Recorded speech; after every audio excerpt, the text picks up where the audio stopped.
किसी गांव में एक संत निवास करते थे। उस गांव में संत को छोड़कर सब लोग कंजूस प्रवृत्ति के थे। कोई किसी को कुछ नहीं देता था। संत की कुटिया एक बगीचे में थी। कोई व्यक्ति उनके पास आता तो वह उसे अपने बगीचे से फल तोड़कर खाने को देते और बकरी का दूध भी लोगों को पीने के लिए देते थे। एक बार इस संत ने किसी से कहा कि बहुत ही जल्द तुम्हें गड़ा हुआ खजाना मिलने वाला है, और उसकी बात सच निकली। फिर कुछ समय के बाद संत ने किसी से कहा कि तुम्हारे घर की छत आज रात को गिरने वाली है। उस व्यक्ति ने संत की बात मान ली और घर से बाहर रहने लगा। एक बार फिर से संत की बात सच हुई और उस व्यक्ति की छत वास्तव में अगले दिन गिर गई। अब पूरे गांव में सभी के अंदर एक धारणा बन गई थी कि संत की कहीं बात कभी गलत नहीं होती। उसी गांव में एक अनाथ आश्रम भी था, जिसमें कुछ दिनों से बिल्कुल भी दान नहीं आ रहा था। वहां के बच्चे भोजन और वस्त्र के लिए तरस रहे थे।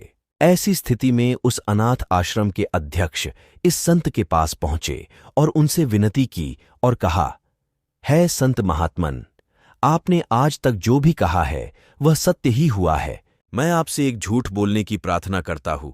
आप बस इतना कह दे कि 3 दिन बाद प्रलय होने वाला है।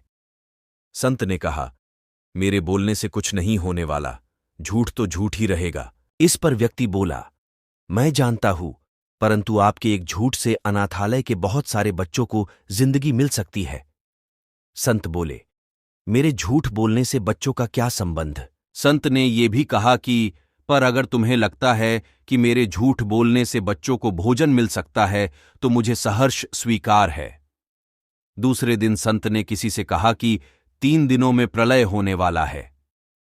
ये बात आग की तरह पूरे गांव में फैल गई। सभी जानते थे कि संत की बात हमेशा सच होती है। किसी ने कहा कि प्रलय के समय जल और थल मिल जाते हैं। ऐसा जानकर सभी मंदिर के प्रांगण में एकत्र होकर प्रार्थना करने लगे। एक दिन पहले ही अनाथ आश्रम का अध्यक्ष मंदिर के पुजारी से मिलकर सारी बात बता चुका था।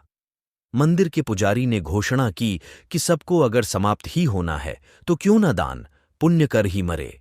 यह सुनकर सभी लोग अपने घर की ओर दौड़े। जिसने जो पाया, अन्न, धन, पशु, वस्त्र सभी कुछ दान कर दिए। अनाथ आश्रम में भी दान दिया। फिर तीसरा दिन आया और चला भी गया। कोई प्रलय जैसा चीज नहीं घटी, परंतु दान पुण्य से ग्रामवासियों को अद्भुत आनंद मिला, तृप्ति मिली, जिसका स्वाद वे पूरे जीवन में नहीं चखे थे। उस दिन के बाद वहां के लोगों में परिवर्तन आ गया और लोगों ने अपनी कृपणता छोड़ दी। परहित चिंतन में छिपे स्वाद को वे छक चुके थे।